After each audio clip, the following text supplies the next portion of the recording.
देव के दोस्तों ने पहले से ही प्लान किया हुआ था कि देव का 25वां जन्मदिन वो सब मनाली में सेलिब्रेट करेंगे। वहां देव के कजिन शिवम का एक रिसोर्ट है। सुबह होने से पहले ही देव अपनी गर्लफ्रेंड अंजलि और अपने दोस्त निखिल के साथ मनाली के लिए निकल गया।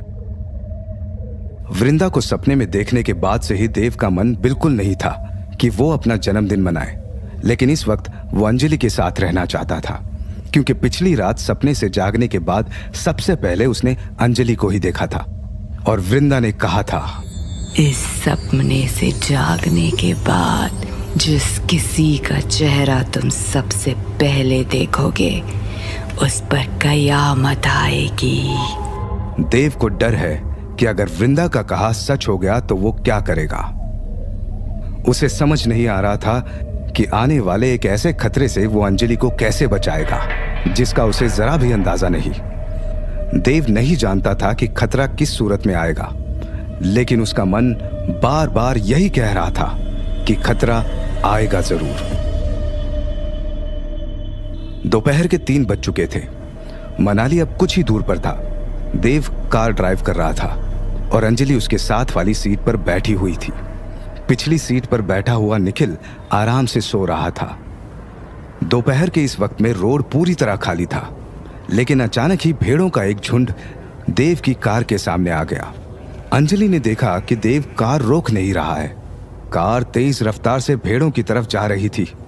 तभी अंजलि ने घबराते हुए कहा, कार रोको देव। देव ने फौरन ही ब्रेक लगा दिया। कार के रुकते ही अंजलि गुस्से में बोली, क्या कर रहे हो तुम? सामने इतनी भेड़े हैं और तुम हो कि कार रोक ही नहीं रहे हो। क्या सामने भेड़े हैं? सामने तो कुछ भी नहीं है, पूरा रोड खाली है। सामने रोड को देखते हुए अंजलि भी हैरान थी, क्योंकि अब वहां एक भी भेड़ नहीं थी। लेकिन अभी तो मैंने खुद अपनी आंखों से देखा था।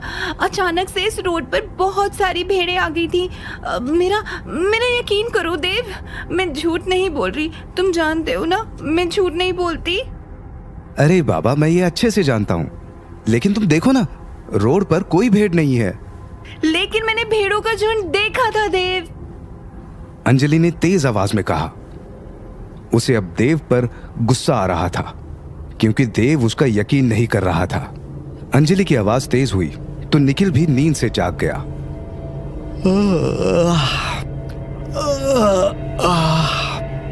अरे क्या हुआ?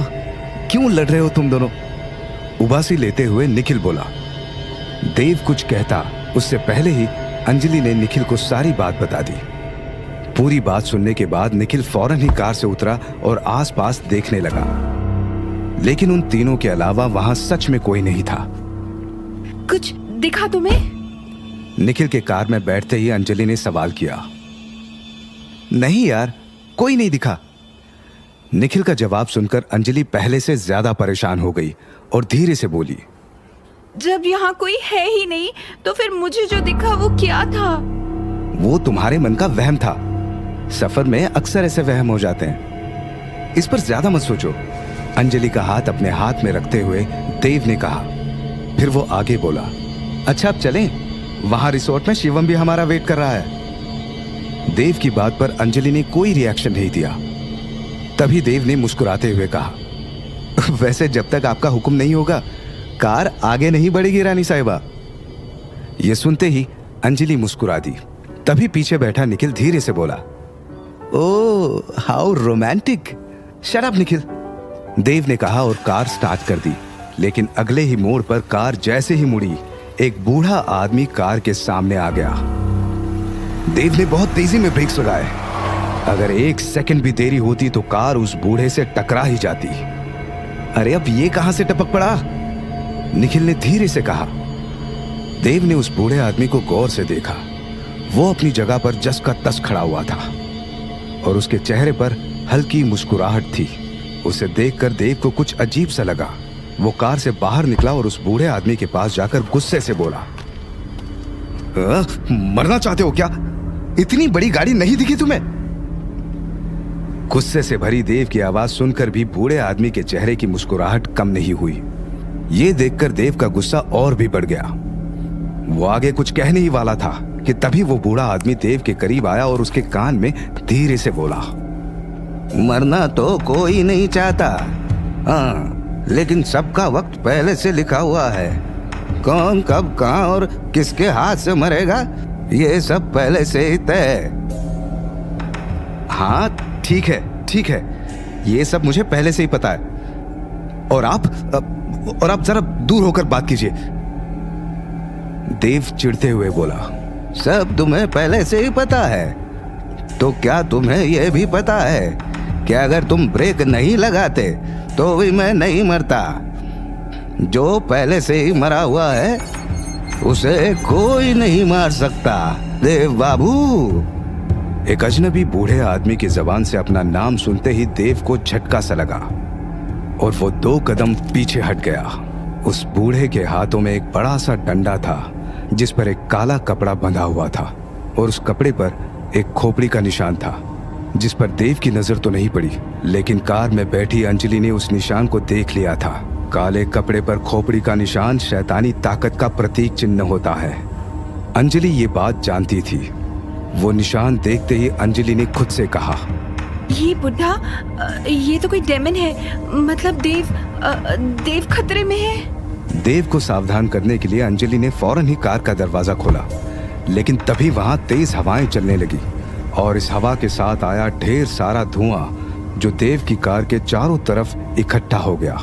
कार में बैठे निखिल और अंजलि को अब बाहर का कुछ नहीं दिख रहा था कि तभी उस बूढ़े आदमी ने देव की गर्दन कसकर पकड़ ली। कुछ ही सेकंड्स में देव का दम घुटने लगा। धुएं के कारण उसे अब कुछ दिख भी नहीं रहा था। छोड़ो छोड़ो छोड़ो मुझे।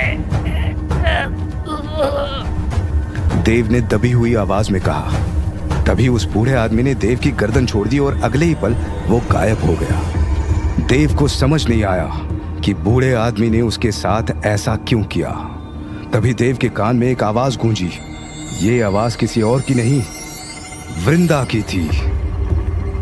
नहीं बचेगी, वो किसी कीमत पर नहीं बचेगी। उस कमीनी अंजलि को तो अपने हाथों से मारूंगी मैं, और तुम कुछ नहीं कर पाओगे, कुछ भी नहीं। वृंदा की यह धमकी सुनकर देव का दिल जोरों से धड़कने लगा। उसने आसपास देखा, लेकिन धुआं इतना ज्यादा था कि वृंदा उसे कहीं नहीं दिखी।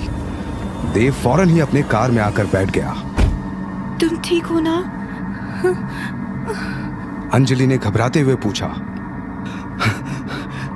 तुम ठीक हो ना? देव ने भी अंजलि से यही सवाल किया। अंजलि ने गौर किया कि देव की आंखों में डर है। उसने देव का हाथ अपने हाथ में लिया और बोली, क्या हो रहा है देव? तुम कल रात से ठीक ही नहीं लग रहे हो।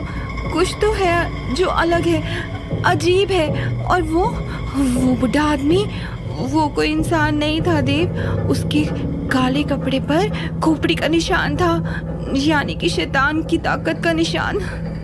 मतलब तुम कह रही हो कि वो एक डेमन था? निखिल बोला। निखिल की तरफ देखते हुए अंजलि ने पूरे यकीन से कहा, हाँ, वो एक डेमन था। तुम्हें क्या लगता है कि ये हवा और ये धुआं बस ऐसे ही कहीं से आ गया? ये सब उसी ने किया था। और देखो कैसे वो गायब भी हो गया और अब सारा धुआं एकदम से हट भी गया। अंजलि ने जो कहा वो निखिल को कुछ ठीक लगा, लेकिन वो पूरी तरह कन्विंस नहीं हुआ। देव ने भी इस पर आगे कोई बात नहीं की, क्योंकि वो सच जानता है। वो बूढ़ा आदमी कोई शैतान नहीं था। उस बूढ़े आदमी की शक्ल में वो वृंदा थी। कुछ देर की ड्राइव के बाद देव अपने कजिन शिवम के रिसोर्ट पर पहुंचने ही वाला था। अंजलि का ध्यान अब भी उस काले कपड़े पर बने हुए शैतानी निशान पर अटका हुआ था और देव के मन में बस वृंदा के कहे शब्द गूंज रहे थे, नहीं बचेगी, वो किसी कीमत पर नहीं बचेगी। उस कमीनी अंजलि को तो अपने हाथों से मारूंगी मैं, और तुम कुछ नहीं कर पाओगे, कुछ भी नहीं।